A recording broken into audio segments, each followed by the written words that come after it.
तो स्वागत है आपका हमारा स्टडी पॉइंट में। आज मैं आप लोगों के सामने एक बार फिर से उपस्थित हूँ एक नए वीडियो के साथ, जो कि क्लास 9th के एनसीईआरटी एक्सरसाइज सॉल्यूशन पे बनाया गया है। मैं उम्मीद करता हूँ कि मेरा ये वीडियो आप लोगों को पसंद आएगा और आप लोग इससे अपनी एक्सरसाइज से संबंधित सभी समस्याओं का समाधान कर सकेंगे। तो चलिए शुरू करते हैं अपना वीडियो। हमारा आज का जो वीडियो है वो एनसीईआरटी एक्सरसाइज सॉल्यूशन पे है। तो यहाँ पे क्वेश्चंस दोस्तों लिया गया है, जैसे कि आपका पहला क्वेश्चन दिख रहा है कि write down the formula of following compounds. तो यहाँ पे कुछ कंपाउंड्स हैं, उसका केमिकल फार्मूला का फॉर्मेशन हमें करना है। तो जैसा कि पिछले वीडियो में मैंने आपको एक्सप्लेन किया था कि कैसे हम किसी भी केमिकल कंपाउंड का फॉर्मेशन करने के लिए, केमिकल फॉर्मूले को बनाने के लिए कौन कौन से मेथड्स और स्टेप्स को लगाएंगे तो केमिकल फॉर्मूले का फॉर्मेशन हो जाएगा। तो उसी रूल्स को हम यहाँ पे अप्लाई करके केमिकल फॉर्मूले का फॉर्मेशन करेंगे आपके कंपाउंड्स का। तो चलिए, पहला कंपाउंड हमारा है सोडियम ऑक्साइड। क्या हमारा पहला कंपाउंड है? Sodium oxide. तो हमें पता है दोस्तों कि सोडियम का सिंबल Na होता है, ऑक्साइड मतलब ऑक्सीजन से बना है, और यहाँ पे सोडियम की वैलेंसी +1 होती है, ऑक्साइड की valency -2। Criss cross method apply करेंगे और आपका जो फॉर्मूला बनेगा वो हो जाएगा Na2 सोडियम ऑक्साइड। इसी तरह एल्युमिनियम क्लोराइड का फॉर्मूला हमें फ्रेम करना है। एल्युमिनियम का सिंबल Al, क्लोरीन का Cl। एल्युमिनियम की वैलेंसी +3, क्लोरीन की valency -1। Criss cross method apply करेंगे और आपका जो फॉर्मूला बनेगा एल्युमिनियम क्लोराइड का वो AlCl3 बन जाएगा। नेक्स्ट हमारा कंपाउंड है सोडियम सल्फाइड। तो सोडियम का सिंबल Na, सल्फाइड आपका सल्फर से डिराइव है। सोडियम की वैलेंसी +1, सल्फाइड की वैलेंसी -2। आपका जो फॉर्मूला फ्रेम होगा वो Na2S हो जाएगा। नेक्स्ट क्वेश्चन हमारा है मैग्नीशियम हाइड्रोक्साइड। तो जैसा कि आपको पता है मैग्नीशियम का सिंबल Mg होता है, हाइड्रोक्साइड OH होता है। इसकी वैलेंसी -1, मैग्नीशियम की वैलेंसी +2। क्रिस क्रॉस मेथड लगाएंगे। जैसा कि हाइड्रोक्साइड आपका पॉलीएटॉमिक आयन है और इसकी वैलेंसी को बैलेंस करने के लिए हम इसको स्क्वायर ब्रैकेट में लिखेंगे और आपका फॉर्मूला हो जाएगा MgOH ट्वाइस। चलिए आते हैं दोस्तों अपने नेक्स्ट क्वेश्चन पे। हमारा अगला क्वेश्चन है write down the name of the compounds represented by the following फार्मूले। तो यहाँ पे कुछ फार्मूलेज दिए हैं जिसके बेसिस पे हमें उन कंपाउंड्स का नाम लिखना है। तो पहला फार्मूला आपका है Al2SO4 का थ्राइस, Al2SO4 का थ्राइस। Al एल्युमिनियम का सिंबल होता है, SO4 सल्फेट का है। तो ये आपका जो कंपाउंड हो जाएगा वो हो जाएगा एल्युमिनियम सल्फेट। क्या कंपाउंड हो जाएगा? Aluminium sulphate. अगला फार्मूला हमारा है CaCl2। Ca कैल्शियम के लिए सिंबल है और Cl क्लोरीन का है। तो यहाँ पे जो हमारा कंपाउंड का नाम है वो है आपका कैल्शियम क्लोराइड। नेक्स्ट आपका है K2SO4। तो जैसा कि आपको पता है K पोटेशियम का सिंबल है और SO4 आपका सल्फेट है। तो आपका जो कंपाउंड हो जाएगा नेम इसका पोटेशियम सल्फेट। अगला हमारा फॉर्मूला है KNO3। K potassium, NO3 nitrate. तो आपका ये जो कंपाउंड है उसका नाम हो जाएगा potassium nitrate, potassium nitrate. Next है हमारा CaCO3। तो जैसा कि आपको पता है Ca कैल्शियम का सिंबल है, CO3 कार्बोनेट। तो आपका ये कंपाउंड हो जाएगा कैल्शियम कार्बोनेट, कैल्शियम कार्बोनेट। चलिए नेक्स्ट क्वेश्चन हमारा है calculate the molecular masses of following compound. तो यहाँ पे कुछ कंपाउंड्स दिए हैं जिसका आपको मॉलिक्यूलर मास निकालना है। तो पहला आपका H2। तो मॉलिक्यूलर मास के लिए क्या है, यहाँ पे हाइड्रोजन एटम है तो इसका एटॉमिक मास 1U होता है। यहाँ पे 2 हाइड्रोजन के एटम है तो 1 × 2 आपका 2U, इसका एटॉमिक मास हो जाएगा 2U। इसी तरह ऑक्सीजन, 2 ऑक्सीजन के एटम है तो आपको पता है कि एटॉमिक मास ऑक्सीजन का 16U होता है, 2 मोल है तो इसका मास आपका हो जाएगा 32U। उसी तरह आपके Cl2 का है, 1 मोल Cl2 का मास 35.5 होता है तो 2 मोल का मास आपका हो जाएगा 71 यू आपका हो जाएगा मॉलिक्यूलर मास क्लोरीन मॉलिक्यूल का। अगला देखिए, मॉलिक्यूलर मास कैलकुलेट करने के लिए हमारे पास कार्बन डाइऑक्साइड है, तो यहाँ पे 1 into mass of carbon plus 2 into mass of oxygen. और आपको पता है कि 1 मोल कार्बन का मास आपका 12 होता है और 1 मोल ऑक्सीजन का मास 16 होता है, तो यहाँ पे 1 मोल कार्बन है मास 12 हो जाएगा, 2 मोल आपका ऑक्सीजन है मास 32 हो जाएगा। तो टोटल मास जो CO2 का है वो आपका 44 यू हो जाएगा। इसी तरह अगला हम लेते हैं CH4, मीथेन आपका होता है। यहाँ पे 1 into carbon atom plus 4 into hydrogen atom, तो 1 मोल कार्बन का मास 12 होता है, 1 मोल हाइड्रोजन का मास 1 होता है, तो यहाँ पे 4 मोल है, तो टोटल मास 4 हो जाएगा हाइड्रोजन का। और यहाँ पे सम करेंगे तो टोटल आपके जो मीथेन मॉलिक्यूल का मास आएगा वो आपका आ जाएगा 16 यू। इसी तरह C2H6 आपका इथीन है, यहाँ पे 2 मोल कार्बन का आइटम है प्लस 6 मोल आपके हाइड्रोजन एटम का मास लेंगे, तो यहाँ पे कार्बन के मास आपका आ जाएगा 24 और हाइड्रोजन का मास आपका आ जाएगा 6। टोटल मास लेंगे तो आपका जो मॉलिक्यूलर मास है वो आ जाएगा 30 यू। नेक्स्ट आपका है C2H4 इथीन है, यहाँ पे 2 मोल कार्बन का मास प्लस 4 मोल हाइड्रोजन का मास और 2 मोल कार्बन का मास 24 है और 4 मोल हाइड्रोजन का मास 4 है आपका, तो टोटल जो आपका मॉलिक्यूलर मास आएगा 28 यू हो जाएगा। इसी तरह नेक्स्ट आपका है NH3 अमोनिया, यहाँ पे 1 मोल नाइट्रोजन का मास प्लस 3 मोल हाइड्रोजन का मास आपका हो जाएगा, तो 1 मोल नाइट्रोजन का मास आपका 14 होता है और 3 मोल हाइड्रोजन का मास आपका 3 हो जाएगा, तो टोटल जो आपका मॉलिक्यूलर मास है अमोनिया का वो हो जाएगा 17 यू। नेक्स्ट आपका है CH3OH जिसको मेथेनॉल भी बोलते हैं, तो यहाँ पे 1 मोल कार्बन का मास प्लस 3 मोल हाइड्रोजन का मास, 1 मोल ऑक्सीजन का मास और 1 मोल फिर यहाँ पे हाइड्रोजन का मास हम ले लेंगे, तो 1 मोल कार्बन का मास 12 हो जाएगा, 3 मोल हाइड्रोजन का मास 3 हो जाएगा, 1 मोल ऑक्सीजन का मास 16 हो जाएगा और 1 मोल हाइड्रोजन का मास 1 हो जाएगा। टोटल मास हम करेंगे कैलकुलेट तो आपका हो जाएगा 32 यू, आपका मॉलिक्यूलर मास हो जाएगा CH3OH का। चलिए दोस्तों, अगला क्वेश्चन हम लेते हैं यहाँ पे। तो नेक्स्ट क्वेश्चन हमारा देखिए क्या है, calculate the formula unit masses. तो यहाँ पे आपको फॉर्मूला यूनिट मास निकालना है। जनरली जो फॉर्मूला यूनिट मास होता है ये आपके आयनिक कंपाउंड्स का होता है, तो यहाँ पे हमें फॉर्मूला यूनिट मास कैलकुलेट करना है आपके कंपाउंड्स का। तो चलिए शुरू करते हैं।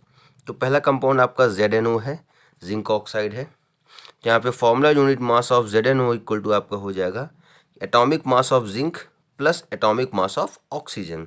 तो आपको पता है कि एटॉमिक मास जिंक का होता है 65 और ऑक्सीजन का होता है 16, तो दोनों को जोड़ेंगे तो हमारा आ जाएगा 81 यू, एटॉमिक मास आपके जिंक ऑक्साइड का।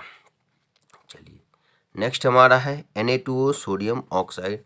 तो इसका भी फॉर्मूला यूनिट मास लेंगे हम, तो 2 into atomic mass of sodium, क्योंकि 2 मोल आपका सोडियम यहाँ पे रहेगा, और plus atomic mass of oxygen, तो 2 इंटू 23 आपका सोडियम का मास हो जाएगा और 16 आपके ऑक्सीजन का मास हो जाएगा। दोनों को जोड़ लेंगे तो आपका आ जाएगा 62 यू, एटॉमिक आपका जो मॉलिक्यूलर मास है या फॉर्मूला यूनिट मास है आपके सोडियम ऑक्साइड का। चलिए नेक्स्ट देखिए, K2CO3 आपका पोटेशियम कार्बोनेट होता है, तो इसका फॉर्मूला यूनिट मास लेते हैं हम। तो 2 into mass of potassium plus 1 into mass of carbon plus 3 into mass of oxygen atom, जो एटॉमिक मास लेंगे। तो आपके पोटेशियम का मास 39 होता है, कार्बन का 12 होता है, ऑक्सीजन का 16 होता है। सबको यहाँ पे कैलकुलेट कर लेंगे, जोड़ लेंगे, और आपका जो मॉलिक्यूलर मास या आप कह सकते हैं कि फॉर्मूला यूनिट मास जो आपका आएगा पोटेशियम कार्बोनेट का वो आपका आ जाएगा 138 यू। चलिए दोस्तों नेक्स्ट क्वेश्चन हम लेते हैं। तो देखिए यहाँ पे क्वेश्चन क्या है, if 1 mole of carbon atom weight up 12 gram, what is the mass of 1 atom of carbon. तो यहाँ पे आपका दोस्तों 1 मोल कार्बन एटम का आपका जो मास है वो दिया है 12 ग्राम है, और आपसे कह रहा है कि कैलकुलेट करिए 1 एटम का मास आपको यहाँ पे कैलकुलेट करना है। तो चलिए क्वेश्चन को सॉल्व करते हैं। तो देखिए यहाँ पे मैंने पहले ही सॉल्यूशन आपका कर लिया है ताकि मुझे आपको एक्सप्लेन करना पड़े, जिससे हमारा टाइम का जो लॉस होता है वो थोड़ा सा मैनेज हो सके। तो चलिए देखिए, 1 मोल ऑफ कार्बन एटम आपका वेट होता है 12 ग्राम, और आपको पता है कि 1 मोल किसी भी सब्सटेंस में कितने एटम्स होते हैं, तो 6.022 इंटू 10 पर 23 एटम्स आपके होते हैं और इतने कार्बन एटम का वेट आपका कितना है 12 ग्राम है। तो यहाँ पे हम यूनिटरी मेथड लगाएंगे और एक एटम ऑफ कार्बन का वेट लेंगे।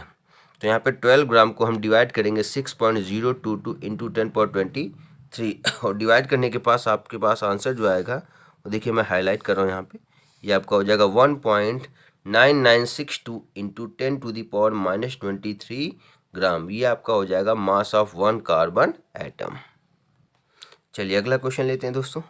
यहाँ पे क्वेश्चन देखिए क्या है कि which has more number of atoms 100 gram of sodium और 100 ग्राम ऑफ आयरन। ये सारे क्वेश्चंस आपके एनसीईआरटी के ही हैं जो कि मैंने आपको यहाँ पे लिए हैं सॉल्व करने के लिए।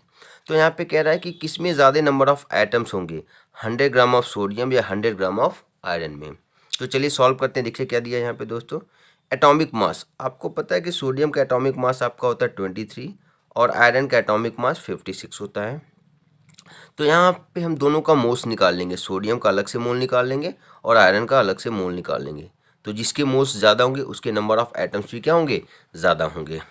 तो जैसा कि मोल का फॉर्मूला मैंने यहाँ पे लिखा है, number of mole n equal to given mass upon molar mass. तो आपका यहाँ पे गिवन मास दोनों के लिए सेम है, 100 ग्राम है और मॉलिक्यूलर मास आपका यहाँ पे दे दिया जो एटॉमिक मास आपका रहेगा। तो हम सोडियम का मोल्स निकालेंगे, आपका हो जाएगा 100/23। इसी तरह हम निकालेंगे मोल्स आपके आयरन का 100/56। कैलकुलेट करेंगे तो आपके आयरन का जो मोल आएगा वो 1.79 आएगा और आपके सोडियम एटम का जो मोल आएगा वो 4.34 आएगा। तो जैसे कि आपको यहाँ से क्लियर है कि sodium atom has more moles as compare to the iron, therefore sodium atom is more as compared to iron in 100 gram of both. Okay, so here the number of sodium atom is more than the number of iron atoms present in 100 gram of both the elements. चलिए अगला question लेते हैं दोस्तों हम। यहाँ पे देखिए लिखा है कन्वर्ट इनटू मोल्स। तो यहाँ पे आपको जो भी मास वगैरह दिया है आपको उसको मोल्स में कन्वर्ट करना है। तो पहला क्वेश्चन हमारे पास है 12 ग्राम ऑफ ऑक्सीजन गैस। तो आपको पता है कि मॉलिक्यूलर मास जो आपके ऑक्सीजन गैस का होता है वो होता है 32U, क्योंकि आपका ऑक्सीजन गैस का फॉर्मूला होता है O2 और 2 × 16 करेंगे तो आपका हो जाएगा 32U। तो यहाँ पे नंबर ऑफ मोल्स का वही फॉर्मूला लगाएंगे, गिवन मास अपॉन मोलर मास, जो हम हर बार यूज़ करते हैं, given mass upon molar mass. तो यहाँ पे आपका जो मास दिया है ऑक्सीजन गैस का वो 12 ग्राम है और इसका मॉलिक्यूलर मास 32 है। यहाँ पे हम मोल्स निकालेंगे तो आपका आ जाएगा 0.375 मोल्स। चलिए नेक्स्ट क्वेश्चन देखिए, दिया है कि 20 ग्राम ऑफ वाटर है, इसका भी आपको मोल्स निकालना है। तो पहले हम वाटर का मॉलिक्यूलर मास निकाल लेंगे और वाटर का मॉलिक्यूलर मास कैलकुलेट करेंगे तो आपका आ जाएगा 18U। यहाँ पे 2 × हाइड्रोजन का एटम प्लस 1 × ऑक्सीजन के एटम के मास को हम यहाँ पे लिखेंगे। तो हाइड्रोजन एटम का मास 1 होता है, ऑक्सीजन एटम का मास 16 होता है। तो टोटल मास आपके वाटर का आ जाएगा 18U और number of moles n equal to वही फॉर्मूला लगाएंगे, given mass upon molecular mass और आपका 20/18 डिवाइड करेंगे तो आंसर आ जाएगा 1.11 मोल। चलिए नेक्स्ट क्वेश्चन देखिए आपका इसी में है, नेक्स्ट पार्ट है क्वेश्चन का कि 22 ग्राम ऑफ आपका जो CO2 है इसमें नंबर ऑफ मोल्स आपको निकालने हैं। तो यहाँ पे भी हम लेंगे मॉलिक्यूलर मास आपके CO2 का। तो यहाँ पे 1 × atomic mass of carbon plus 2 × atomic mass of oxygen और यहाँ पे कैलकुलेट करेंगे तो आपका आ जाएगा 44U मॉलिक्यूलर मास CO2 का और नंबर ऑफ मोल्स के लिए वही फॉर्मूला लगाएंगे, given mass upon molecular mass और आप कैलकुलेट करेंगे तो आपका यहाँ पे आंसर आ जाएगा 0.5 मोल्स। जी हाँ दोस्तों, 0.5 मोल।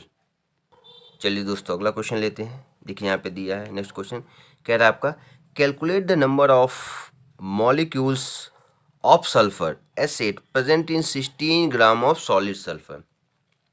तो यहाँ पे नंबर ऑफ मॉलिक्यूल्स निकालना है कि आपके सल्फर के कितने प्रेजेंट होंगे 16 ग्राम ऑफ सॉलिड सल्फर में। तो जैसा कि आपको पता है कि सल्फर का जो एटॉमिक मास होता है वो 32U होता है और आपका यहाँ पे जो सल्फर मॉलिक्यूल है इसमें 8 सल्फर के एटम है। तो यहाँ पे हम इसका अगर मॉलिक्यूलर मास लेंगे सल्फर मॉलिक्यूल का तो आपका हो जाएगा 8 × एटॉमिक मास ऑफ सल्फर और मल्टीप्लाई करेंगे 8 को 32 से तो आ जाएगा 256 ग्राम पर मोल। तो एक मोल ऑफ सल्फर मॉलिक्यूल का जो आपका मास यहाँ पे आएगा वो 256 ग्राम आएगा। तो हम कह सकते हैं कि 256 ग्राम ऑफ सल्फर मॉलिक्यूल्स या 256 ग्राम of sulphur contains how much 6.022 into 10 to the power 23 molecules of sulfur.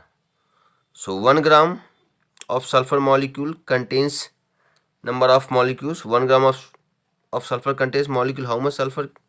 That is 6.022 into 10 power 23 upon 256.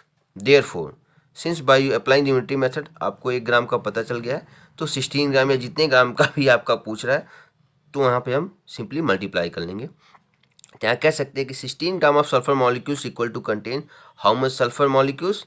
तो 6.022 into 10 to the power 23 upon 256 into 16। तो इसको हम सॉल्व कर लेंगे और सॉल्व करने के बाद हमारा जो आंसर आएगा वो हो जाएगा 3.76 into 10 to the power 22 molecules of sulphur. जी हाँ दोस्तों, चलिए दोस्तों इस वीडियो के लास्ट क्वेश्चन की तरफ चलते हैं, जो कि हमारे एक्सरसाइज का भी लास्ट क्वेश्चन है। तो यहाँ पे क्वेश्चन आपका है कि calculate the number of aluminium ions present in 0.051 gram of aluminium oxide. तो आपको यहाँ पे 0.051 ग्राम में कितने एल्युमिनियम के आयंस प्रेजेंट होंगे एल्युमिनियम ऑक्साइड में, ये आपको निकालना है। तो जैसा कि आपको पहले एल्युमिनियम ऑक्साइड का फॉर्मूला क्लियर होना चाहिए। तो एल्युमिनियम ऑक्साइड का जो फॉर्मूला होता है वो Al2O3 होता है। तो यहाँ पे हम मॉलिक्यूलर मास कैलकुलेट करेंगे अपने एल्युमिनियम ऑक्साइड का। तो 2 इंटू एल्युमिनियम एटम का atomic mass plus 3 into oxygen atom का एटॉमिक मास, टोटल सॉल्व करेंगे। आपका जो एल्युमिनियम ऑक्साइड है इसका जो एटॉमिक मास आएगा या कह सकते हैं मॉलिक्यूलर मास आएगा वो 102 ग्राम आएगा। तो कह सकते हैं कि एक मॉलिक्यूल ऑफ एल्युमिनियम ऑक्साइड में आपके 2 एल्युमिनियम के आयंस क्या होते हैं? प्रेजेंट होते हैं या एटम्स प्रेजेंट होते हैं। Therefore in 1 mole of aluminium oxide, तो 1 मोल एल्युमिनियम ऑक्साइड में कितने एल्युमिनियम के आयंस होंगे? तो 2 इंटू अवोगाड्रो नंबर के बराबर होंगे। तो यहाँ पे हम दोस्तों क्या निकाल लेंगे? Number of moles. तो उसी फॉर्मूले से गिवन मास अपॉन मॉलिक्यूलर मास से। तो आपका यहाँ पे देखिए, तो देखिए यहाँ पे दिया है गिवन मास आपका 0.051 है और आपका जो मॉलिक्यूलर मास है वो 102 है। तो यहाँ पे जो नंबर ऑफ मोल्स आएगा वो आपका रहेगा 0.005 ही आपका मोल्स हो जाएगा। तो देखिए यहाँ पे तो आपका इतना मोल्स हो जाएगा। तो 1 मोल में एल्युमिनियम के आयंस कितने होते हैं? 2 into 6.022 into 10^23। Therefore number of aluminium ions present in 0.0005 moles equal to आपका हो जाएगा 2 इंटू 6.022 इंटू 10^23 इंटू 0.005।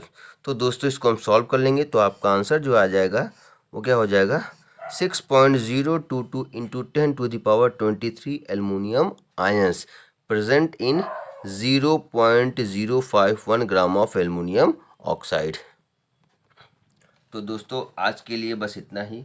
उम्मीद करता हूँ कि ये वीडियो आप लोगों को अच्छा लगा होगा। ऐसे ही आप लोगों का प्यार बना रहे और मैं आप लोगों के लिए नई चीज़ें लाता रहूं और कुछ नई जानकारियां आप लोग को देता रहूं। बहुत बहुत धन्यवाद आप लोगों का इस वीडियो को देखने के लिए। धन्यवाद। आपका दिन मंगलमय हो।